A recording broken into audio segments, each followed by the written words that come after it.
the people. It's about relationships. Many of those that came before me were talking about the beauty and the wildness of this incredible facility, and it's that and more. And in some ways, I would describe it as somewhat of a Taj Mahal. It's terribly beautiful. It's all modern, but well appointed, so it feels like home. It doesn't feel like a commercial building. It actually feels like a home, which it is. And so we're working to make it a home, so that when the residents and the veterans leave the confines of their home or other facility, when they come here, we want them to transition as if they're going home or coming home. And that's a special part about who we are and the culture that we're trying to create here. You know, we are a new facility, and we are in some ways writing a book. We're writing our own book. We're tailoring the traditional things that we do in healthcare and long-term care. We're working on those things, but we're tailoring them to fit our special needs here and the veterans that we have here in a way that's both purposeful and meaningful for all of them. But it's not just the veterans that we serve also the veterans' families. One of the wonderful things about this facility and this company is that in all our facilities we actually have a chaplain. That's not normal in healthcare facilities. Not every healthcare facility or nursing home has a chaplain. So I was really impressed with the fact that this company understood and appreciated the value that's brought to the table about the spiritual side of who we are. You know, our world as it is in the medical field has always worked on the mind and the body, but oftentimes missed the third part, the spiritual side of it. And I describe that as like a three-legged chair. If you're working on just the mind and the body, then it's a two-legged chair, it'll always fall over. But if you add the third component of a spiritual part, you have a three-legged chair, and what does that create? It creates stability. It creates a solid foundation. That chair will never fall over.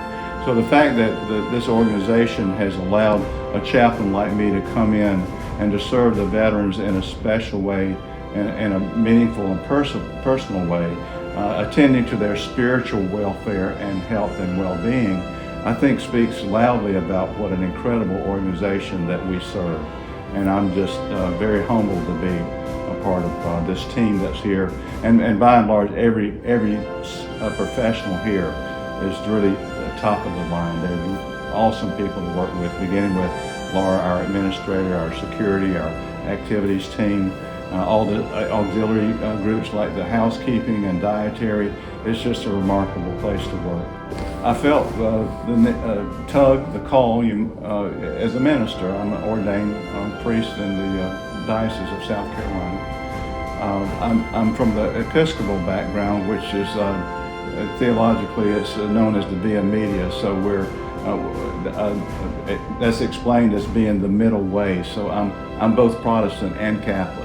And that really fits well for a facility like us, because we have Catholics here and we have Protestants here. And being from my tradition, being Anglo-Catholic, is that, you know, we actually can sort of be who we need to be to both Catholics and Protestants, and that's a very helpful part. I mentioned the fact that we not only serve the needs of our veterans and their families, but as a chaplain, we also serve the needs of our staff members, because we're all human. And you know, just because we're working here doesn't mean that we're not going to have problems at home or issues that we need to deal with. So I'm always there, you know, for them whenever they need me. We have chapel every Wednesday, and that's pretty awesome. We have Bible study on Mondays and Tuesdays, and then on the weekends we've arranged with a local Gideon group to come in. So our Gideons come in on Sunday and assist us with Sunday worship. And the first of every month, I come in and celebrate communion. So I think we've done a pretty good job so far. As was mentioned earlier, I would be remiss if I did not mention, it's been a tough day for us. We lost one of our own veterans last night, almost midnight. This is an important week. It's a high feast day.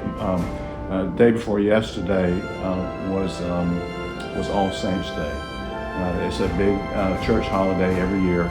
Many jurisdictions celebrate All Saints Day every year, where we commemorate the saints who were martyred for their faith, who went before us. Now, the day that follows All Saints' Day is All Souls' Day.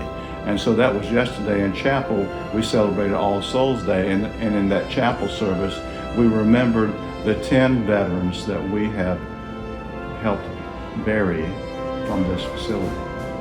You know, we haven't been open a year, but already we've had to say a final farewell, and that's what we call it. We call it the final march.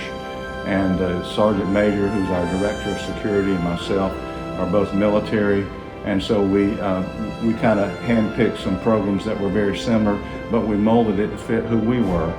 And when the funeral director arrives and picks up the body, we always drape them in a flag, and we get everyone that's willing and able, including staff, and they line the hallways on the way out with flags. And so we do a farewell march, and I lead the procession with biblical prayers, and then we come to into the room in the center of the building, and we pause and we present arms, and we blow. We have taps played, and then to continue the march out to the hearse, we play Amazing Grace at the end, and just to hear it on bagpipes is just so. I think every time we have a farewell march for one of our veterans, there are tears in this building like you wouldn't believe. And all the family members really appreciate the fact that we give them their final march, their last drill. We do it in a dignified and honorable way. That's how we treat our veterans. And I think the other ones appreciate what we do. But we lost one last night. So at chapel yesterday, I called out the names of 10. Had it been a little bit longer, I'd have been calling out the names of 11. And I think that's touched a lot of people today, and it's been a hard day for all of the staff, because we can't help that we're human, and we end up getting very close to our veterans because it is a family. Ultimately, we are a family, and we're here because we love them, and they love us, and we want to serve them in a special way, and that's what our calling is. I just want to thank those who have served. I watched this building in construction. I would drive by and I'd say, boy, I sure would like the opportunity to work there. And it actually happened. I couldn't believe that it happened. And I am terribly appreciative and humbled by the fact that I am the chaplain for the Florence Veteran Village. And it's a role that I take seriously. Again, I'm very honored to be in this position to help facilitate the well-being and the spiritual strength and growth of all our veterans. And I think we've been successful with that.